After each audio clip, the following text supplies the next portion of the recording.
Hello दोस्तों। Daily basis पे आपके जो भी आपके बीपीएससी ने प्रीवियस ईयर एग्जाम्स में क्वेश्चन पूछ रखे हैं उनका अपन डिस्कस करते हैं। तो आज जो है भारत के इतिहास से संबंधित, भारतीय जो आपका इतिहास है इससे संबंधित जो आपके इम्पोर्टेंट एमसीक्यूज हैं जो कि आपके बीपीएससी ने पूछे हैं उनका अपन जो है डिस्कस इस क्लास में करने वाले हैं। तो देखिएगा, बिना किसी देरी के अपन क्लास को स्टार्ट करते हैं। पहला जो क्वेश्चन है आज का कि बिहार पर बख्तियार खिलजी के हमले का पहला जो विवरण है वो कहाँ से प्राप्त होता है। भाई, बिहार पर बख्तियार खिलजी ने हमला किया उसका जो विवरण है वो कहाँ से प्राप्त होता है। और 64वीं बीपीएससी 2018 में ही ये क्वेश्चन पूछा गया है। ऑप्शन है तारिख ए हिंद, तबकात ए नासिरी, ताज उल मासिर, तारिख ई मुबारक शाही या उपयुक्त में से कोई नहीं। तो बिहार पर जो बख्तियार खिलजी का जो हमला जिन्होंने हमला किया उसका जो विवरण है दोस्तों वो तबकात ई नासिरी से मिलता है। तो ऑप्शन जो बी है वो सटीक आंसर रहेगा पहले क्वेश्चन का। चलते हैं अगले क्वेश्चन पे। देखिएगा, अगला जो क्वेश्चन है कि किस दिल्ली सुल्तान ने रक्त और लोहे की नीति अपनाई। ये इजी क्वेश्चन है, तो बलबन के द्वारा ये नीति अपनाई गई थी। ऑप्शन बी जो है वो सटीक आंसर हो जाएगा। और 66वें बीपीएससी एग्जाम में क्वेश्चन आपका आया हुआ है। अगले क्वेश्चन पे चलते हैं। जब उसने राजस्व प्राप्त किया तो वह शरीयत के नियमों और आदेशों से पूर्णतया स्वतंत्र था। बरनी का ये जो कथन था वो किस सुल्तान के लिए कहा है कि भाई जब तक उसने राजस्व प्राप्त किया तो वह शरीयत के नियमों और आदेशों से पूर्णतया स्वतंत्र था। तो ये जो कथन है वो अलाउद्दीन खिलजी के बारे में कहे गए थे। अलाउद्दीन खिलजी के बारे में ये कथन कहे गए थे। और 46वीं बीपीएससी एग्जाम में क्वेश्चन आपका आ चुका है। तो ऑप्शन सी जो है वो सटीक आंसर हो जाएगा। दोस्तों, इस क्लास में जो है थोड़ा सा एक हाई लेवल क्वेश्चन आपको मिलेंगे ना, थोड़ा सा जो लेवल है वो थोड़ा सा अब किया गया है। और ये सारे क्वेश्चन बीपीएससी प्री एग्जाम्स के हैं। अगला क्वेश्चन देखो, अलाई दरवाज़ा का निर्माण किस सुल्तान ने करवाया था। अलाई जो दरवाज़ा है तो आप सबको पता है अलाउद्दीन खिलजी के द्वारा अलाई दरवाज़ा बनवाया गया था। और 42वीं बीपीएससी एग्जाम में क्वेश्चन आया हुआ है। बाकी जैसे मान लो आपका जैसे भारतीय राष्ट्रीय आंदोलन है, ईवीएस है, मैथ्स है, रीजनिंग है, बाकी जो भी आपके बीपीएससी ने जो प्रीवियस ईयर एग्जाम्स में क्वेश्चन पूछे हैं और उन्हीं के लेवल का जो पेपर है वो आपके इस शिक्षक भर्ती में आने वाला है। तो आप जो है सारी क्लासेस देख लें। इसके अलावा 200 प्लस वन लाइनर क्वेश्चंस की क्लास भी जल्दी आने वाली है जिसमें अपन 6 माह का करंट अफेयर जो है तैयार करेंगे। तो आप चैनल पे नए हैं तो सब्सक्राइब जरूर कर लें। देखो अगला क्वेश्चन, दिल्ली के किस सुल्तान ने सबसे ज़्यादा नहरों का निर्माण करवाया था। भाई, दिल्ली का कौन सा सुल्तान था जिसने सबसे ज़्यादा नहरें बनवाई थी। ऑप्शन ए है फिरोज शाह तुगलक, इल्तुतमिश, सिकंदर लोदी, बलबन। तो देखिएगा, फिरोज शाह जो तुगलक थे उन्होंने सर्वाधिक नहरों का निर्माण करवाया था। तो ऑप्शन ए जो है वो सटीक आंसर हो जाएगा। और 65वीं बीपीएससी एग्जाम 2019 में क्वेश्चन आपका पूछा जा चुका है। अगले क्वेश्चन की बात करते हैं। अगला क्वेश्चन है कि फिरोज तुगलक द्वारा स्थापित दार उल सपा क्या था। तो ये दार उल सपा जो है वो क्या था, एक दानशाला थी, एक खैराती हॉस्पिटल था, एक पुस्तकालय था, या तीर्थ यात्रियों के लिए एक अतिथि गृह था। और इस क्वेश्चन को जो है बीपीएससी ने 2 बार पूछ लिया है। तो फिरोज तुगलक के द्वारा एक खैराती अस्पताल स्थापित किया गया था जिसका नाम था दारुल सपा। तो ये आपको याद रखना है। ऑप्शन बी जो है वो इस क्वेश्चन का सटीक आंसर हो जाएगा। अगले क्वेश्चन की बात करते हैं। अगला जो क्वेश्चन है, अलाउद्दीन खिलजी के आक्रमण के समय देवगिरी का शासक कौन था। और इस क्वेश्चन को भर भर के पूछा है बीपीएससी ने। 47वीं, 53वीं और 55वीं जो आपकी बीपीएससी प्री एग्जाम्स हुई है उनमें क्वेश्चन आपका आ चुका है कि देवगिरी का शासक कौन था जब अलाउद्दीन खिलजी ने आक्रमण किया था। तो रामचंद्र देव का नाम जो है आपको याद रखना है। ऑप्शन जो ए है वो सटीक आंसर हो जाएगा इस क्वेश्चन का। अगले क्वेश्चन पे अपन चलते हैं। किस सुल्तान के काल में खालसा भूमि अधिक पैमाने में विकसित हुई। ये कौन सा सुल्तान था जिसके काल में जो आपकी खालसा भूमि है वो अधिक पैमाने पे विकसित हुई थी। तो याद रखना है अलाउद्दीन खिलजी। अलाउद्दीन खिलजी के समय जो आपकी खालसा भूमि थी वो सबसे अधिक पैमाने पे विकसित हुई थी। तो ऑप्शन जो बी है वो सटीक आंसर हो जाएगा। अगला जो आपका क्वेश्चन है, निम्नलिखित में से किस सुल्तान के दरबार में सबसे अधिक गुलाम थे। भाई, ऐसा कौन सा सुल्तान था जिसके दरबार में जो है गुलामों की संख्या सर्वाधिक रही। ऑप्शन है बलबन, मोहम्मद बिन तुगलक, फिरोज तुगलक या अलाउद्दीन खिलजी। तो ध्यान रखिएगा, जो आपका फिरोज तुगलक था इसका जो दरबार था इसमें गुलामों की संख्या जो है सबसे अधिक थी। तो ऑप्शन डी जो है वो सटीक आंसर हो जाएगा। और 45वीं बीपीएससी प्री एग्जाम 2001-2 में क्वेश्चन आपका आ चुका है।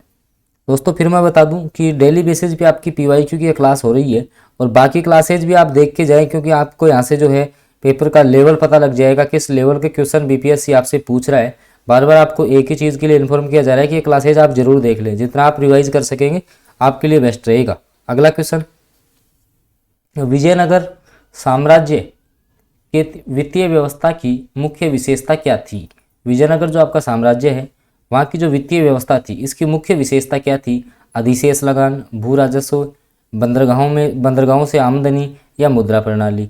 तो जो आपका विजयनगर जो साम्राज्य है उसकी जो वित्तीय व्यवस्था है उसकी मुख्य विशेषता थी यहाँ की भू राजस्व प्रणाली। तो ऑप्शन बी जो है वो सटीक आंसर हो जाएगा। और 39वीं बीपीएससी प्री एग्जाम 1994 में ये क्वेश्चन जो है वो आपका आ चुका है। चलते हैं अगले क्वेश्चन पे।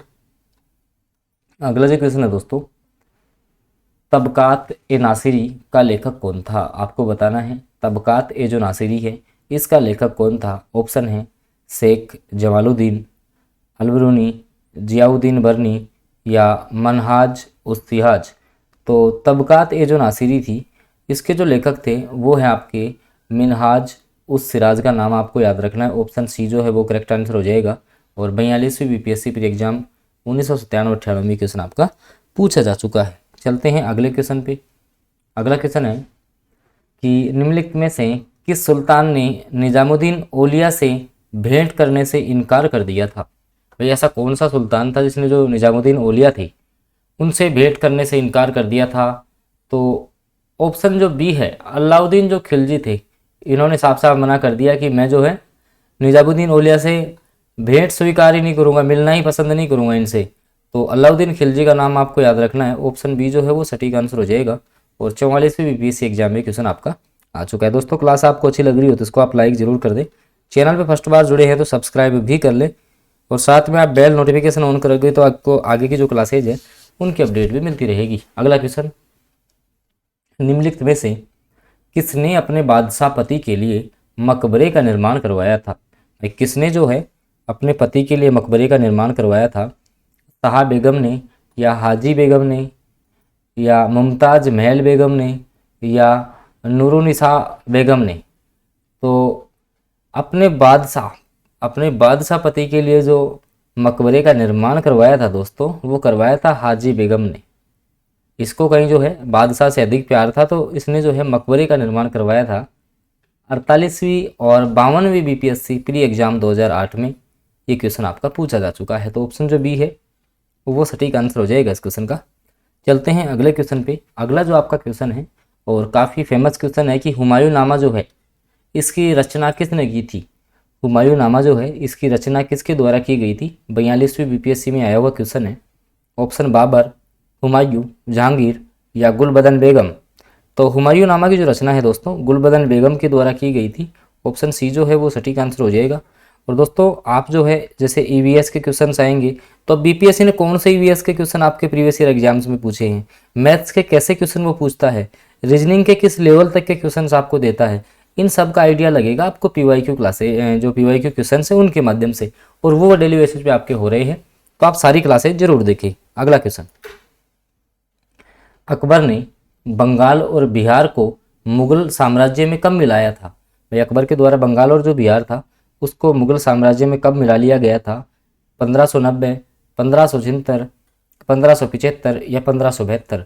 और 2 बार जो है बीपीएससी इस क्वेश्चन को पूछ चुका है। 48 और 52 बीपीएससी प्री एग्जाम में क्वेश्चन आ चुका है। तो अकबर के द्वारा बंगाल और जो बिहार है उसको दोस्तों 1576 ईस्वी में जो है मुगल साम्राज्य में मिला लिया गया था। तो ऑप्शन सी जो है वो सटीक आंसर हो जाएगा इस क्वेश्चन का। चलते हैं अगले क्वेश्चन पे। अगला जो क्वेश्चन है दोस्तों, मुगल चित्रकला किसके नेतृत्व में अपने शीर्ष बिंदु पर थी? कहने का मतलब मुगल जो आपकी चित्रकला का जो स्वर्ण काल है वो किस शासक का काल आपका कहलाता है? ऑप्शन है जहांगीर, शाहजहां, हुमायूं, अकबर या उपयुक्त में से कोई नहीं। और 65वीं बीपीएससी 2019 में जो एग्जाम हुआ था उसमें क्वेश्चन आपका आया हुआ है। तो मुगल जो चित्रकला थी जो अपने जिसका जो स्वर्णकाल कहलाता है वो जहांगीर का जो काल है वो इसका स्वर्णकाल कहलाता है। ऑप्शन ए जो है वो सटीक आंसर हो जाएगा इस क्वेश्चन का। अगले क्वेश्चन की अपन चर्चा करते हैं। देखिएगा अगला जो क्वेश्चन है, बंगाल में द्विशासन जो प्रणाली है वो किसके द्वारा लागू की गई थी? तो आपको पता है कि रॉबर्ट जो क्लाइव है रॉबर्ट क्लाइव, इनके द्वारा द्विवीय शासन प्रणाली लागू की गई थी। तो ऑप्शन सी जो है वो सटीक आंसर हो जाएगा। और 2020 में का जो एग्जाम हुआ था उसमें एक क्वेश्चन आपका आया हुआ है। तो ऑप्शन सी जो है वो सटीक आंसर हो जाएगा इस क्वेश्चन का। अगले क्वेश्चन की बात करते हैं। अगला क्वेश्चन है कि भारत में पशुपालन और कृषि के जो प्राचीनतम साक्ष्य हैं दोस्तों, ये आपके कहाँ से प्राप्त होते हैं? या इसी में आपको ऐसे भी पूछा जा सकता है कपास की खेती के साक्ष्य, कपास की, क्योंकि क्वेश्चन पूछा हुआ है। तो ये जो साक्ष्य हैं दोस्तों आपको मेहरगढ़ से प्राप्त होते हैं। ऑप्शन डी जो है वो सटीक आंसर हो जाएगा। और 64वीं बीपीएससी एग्जाम 2018 में क्वेश्चन आपसे पूछा हुआ है। अगले क्वेश्चन पे चलते हैं। अगला जो क्वेश्चन है, निम्नलिखित में से कौन सा एक हड़प्पा का प्रमुख बंदरगाह था? तो ऑप्शन है सिकंदरिया, लोथल, नागपट्टनम।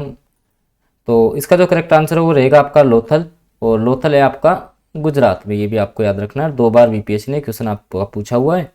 तो ये जो है प्रमुख बंदरगाह आपको याद रखना है, लोथल।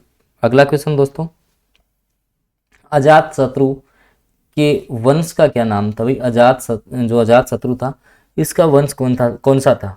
क्योंकि इसके पिता थे बिंबिसार, जिनकी हत्या करके ये राजगद्दी पे बैठा था। तो ये था हर्यक वंश से संबंधित। दोस्तों ये किस वंश से संबंधित था? हर्यक वंश से संबंधित हो जाएगा। और 53वीं और 55वीं जो बीपीएससी एग्जाम्स हुई हैं उनमें क्वेश्चन आपका रिपीट हुआ है। दोस्तों सेशन आपको अच्छा लग रहा हो तो प्लीज़ आप इसको लाइक जरूर कर दें और चैनल पे नए हैं तो सब्सक्राइब भी कर लें। चलते हैं अगले क्वेश्चन पे। आपको बताना है अंतिम मौर्य सम्राट कौन था? भाई अंतिम जो आपका मौर्य सम्राट था वो कौन था? तो बृहदर्थ का नाम आपको याद रखना है दोस्तों। और इसकी जो आपकी हत्या है, बृहदर्थ की जो हत्या थी वो इसी का सेनापति था, पुष्यमित्र शुंग का नाम आता है।